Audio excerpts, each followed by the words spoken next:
देती है। बैरिकेड हम तोड़ देते हैं तो वो और बैरिकेड लगा देती है, तो हम और बैरिकेड तोड़ेंगे।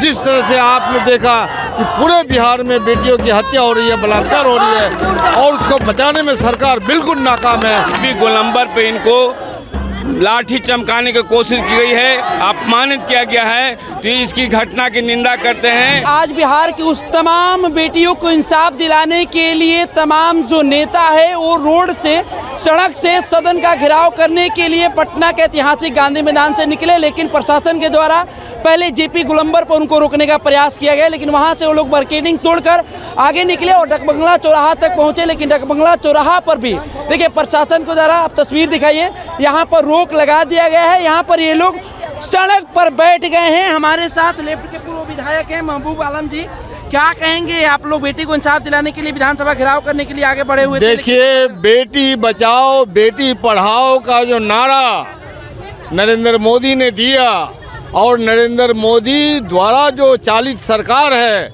सम्राट चौधरी जो होम मिनिस्टर है, पुलिस मंत्री है, इन लोगों ने बेटियों को बचाने में कामयाब इन लोगों को नहीं मिली है, बल्कि बेटी को जिन लोगों ने हत्या किया, बलात्कार किया, नीट जैसी छात्राओं का पटना हेडक्वार्टर में अब तक उसकी गिरफ्तारी नहीं, अब तक उनकी सजा नहीं, और बेशर्मी के साथ बात कर रहे हैं कि आप नाम बताइए तब गिरफ्तारी होगी। नाम पूछ रहे हैं। अरे जनता से पूछ रहे हैं, अरे तुम क्या कर रहे हो? चोरों का साथ हो, अपराधियों का साथ हो, जनता सुराग देती है, आपको तह तक पहुंचना है।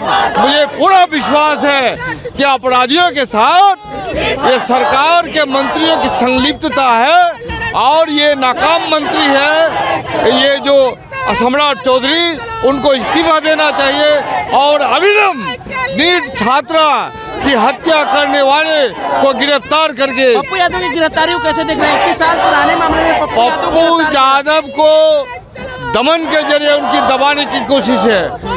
जो काम सरकार को करनी चाहिए थी वो काम पप्पू यादव जी कर रहे थे, एक से एक वो खुलासा कर रहे थे। इसी खुलासे से डर के पप्पू यादव एक माननीय सांसद है और रात के 12 बजे उनको जिस तरह से जलीलो खार करके गिरफ्तारी हुई, हम इनकी भर्त्सना करते हैं। ये लोकतंत्र की हत्या है और इसीलिए पप्पू यादव की गिरफ्तारी के भी विरोध में और बेटियों की सुरक्षा के लिए जिस तरह से आपने देखा कि पूरे बिहार में बेटियों की हत्या हो रही है, बलात्कार हो रही है और उसको बचाने में सरकार बिल्कुल नाकाम है, इसलिए सरकार की इस्तीफा की मांग को लेकर के आज हमारा आरवाई, आयशा और महिला संगठनों ने जो प्रदर्शन किया, विधानसभा घेराव किया है, हम उसके सहयोग, समर्थन और संरक्षण के लिए आए हुए हैं।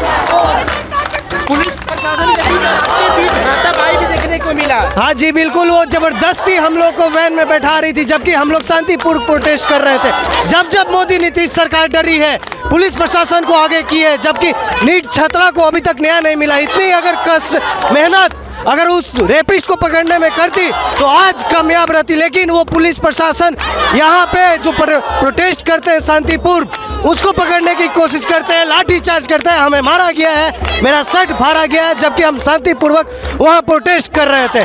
जबरदस्ती हमें अपने पुलिस वैन में ले जा रहे थे साथी। लेकिन डकबंगला के पास भी आप लोग को पुलिस प्रशासन के द्वारा, देखिए पुलिस प्रशासन कितना भी रोकने की कोशिश करे, हम लोग नहीं रोकेंगे।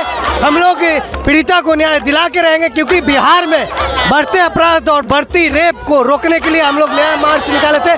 आज ये यहाँ हम लोग प्रदर्शन कर रहे हैं और विधानसभा को घेर के रहेंगे, हम लोग घेर के रहेंगे। चलिए देखिए, विधानसभा घेराव करने के लिए सभी लोग आगे बढ़े होते, क्या कहेंगी?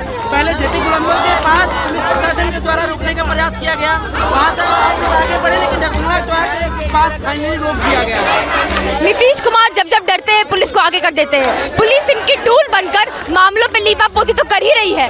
6 साल के लड़के के साथ रेप हो जाता है, पुलिस लीपापोती कर ही रही है, गोदी मीडिया लीपापोती कर ही रही है, और अब सड़कों पे जब हम उतर आते हैं तब भी पुलिस आके बैरिकेड लगा देती है। बैरिकेड हम तोड़ देते हैं तो वो और बैरिकेड लगा देती है, तो हम और बैरिकेड तोड़ेंगे। कैनन वाटर का भी प्रयोग किया जा सकता है, देखिए गाड़ी में लगा हुआ है। सत्ता में बैठे गूंगे बहरे लोग जो चाहते हैं कि जनता भी गूंगी बहरी हो जाए, वो हर तरह के दमन का इस्तेमाल करेंगे, लेकिन उनके दमन में जितना भी दम हो, हमारी लड़ाई में, हमारे संघर्ष में, बिहार की महिलाओं में उससे ज्यादा दम है। अब आगे क्या करेंगे आप लोग? आगे हम अपने मार्च को कंटिन्यू रखेंगे, हम यही सड़कों पे धरना दिए रहेंगे, जब तक न्याय नहीं मिलेगा संघर्ष जारी रहेगा। क्या करेंगे सर प्रशासन की? सबसे पहला तो पटना के गांधी मैदान से महिलाओं का जत्था, नौजवानों का जत्था चला, जिस पर जेपी गोलंबर पे इनको लाठी चमकाने की कोशिश की गई है, अपमानित किया गया है। तो इसकी घटना की निंदा करते हैं और इस घटना में पूरी सरकार संलिप्त है। अभी तक पटना के सीनियर एसपी बना हुआ है जो कहा कि नींद की गोली खा के मरी है, जो साबित हो गया कि इसके साथ बर्बर रूप से बलात्कार किया गया है, हत्या की गई है। जो अभी तक बना हुआ है पटना के सीनियर कार्तिक कुमार, इसको निलंबित करना चाहिए, इस पर कार्रवाई करना चाहिए था, लेकिन सरकार चुप बैठी हुई है और लगातार जो है महिलाओं के ऊपर तरह तरह की घटनाएं चल रही है। तो पूरा लॉ एंड ऑर्डर, कानून व्यवस्था फेल है। नीतीश कुमार इस मायने में महिलाओं को सुरक्षा देने में, बालिकाओं को सुरक्षा देने में फेल है। चरम व्यवस्था है, एक बड़े बदलाव की मांग करता है। बड़े बदलाव की मांग कर रहे हैं जी। मतलब सरकार इस्तीफा देना हाँ, चाहिए। सरकार इस्तीफा दे, नैतिकता के आधार पर बची हुई नहीं है। नीतीश जी को इस्तीफा देना चाहिए, क्योंकि ऐसे भी नीतीश जी की शासन व्यवस्था नहीं है, ये भारतीय जनता पार्टी चला रही है और भारतीय जनता पार्टी के नेतृत्व में कोई को न्याय मिलने वाला नहीं है। नैतिकता के आधार पर इस्तीफा दें। चलिए, तो देखिए नैतिकता के आधार पर इस्तीफा देना चाहिए। देखिए अभी भी एपवा और आयशा के तमाम जो छात्र नेता हैं, छात्र हैं, ये लगातार ये लोग इंसाफ का गुहार लगा रहे हैं। क्या कहेंगी मैम? प्रशासन के द्वारा डकबंगला चौराहे पर भी आप लोगों को रोक दिया गया, आप लोग प्रयास कर रहे थे विधानसभा के घेराव करने के लिए। एक बैरिकेड तोड़ करके हम लोग आए हैं गोलंबर के पास। और यहाँ पे भी जरूरत पड़ेगी तो आगे बढ़ेंगे, मगर यही सरकार का तानाशाही रवैया है। सदन के अंदर मार्शल आउट करवाते हैं, पूरे दिन के लिए निलंबित करते हैं और सड़क पर न्याय मांगने आने वाली महिलाओं को रोका जा रहा है। यह तानाशाही रवैया है, इस रवैया को चलने नहीं दिया जाएगा। देखिए तानाशाही का रवैया अब नहीं चलेगी। एपवा और आयशा के तमाम जो छात्र नेता है, लेफ्ट के कई विधायक, पूर्व विधायक इस न्याय यात्रा में शामिल हुए हैं और न्याय दिलाने के लिए लोग विधानसभा का घेराव करने के लिए आगे बढ़ रहे थे। लेकिन पहले जेपी गोलंबर के पास इन लोगों को रोकने का प्रयास किया गया, वहां से ये लोग जब बैरिकेडिंग तोड़कर आगे बढ़े तो फाइनली पटना डकबंगला चौराहा के पास इन लोगों को रोक दिया गया। ये लोग यहीं पर रोड पर बैठ चुके हैं। ऐसे में देखना होगा आगे पुलिस इन लोगों पर क्या कार्रवाई करती है, ये लोग कहां तक जा पाते हैं। फिलहाल इस खबर में इतना ही छोड़ जाते हैं।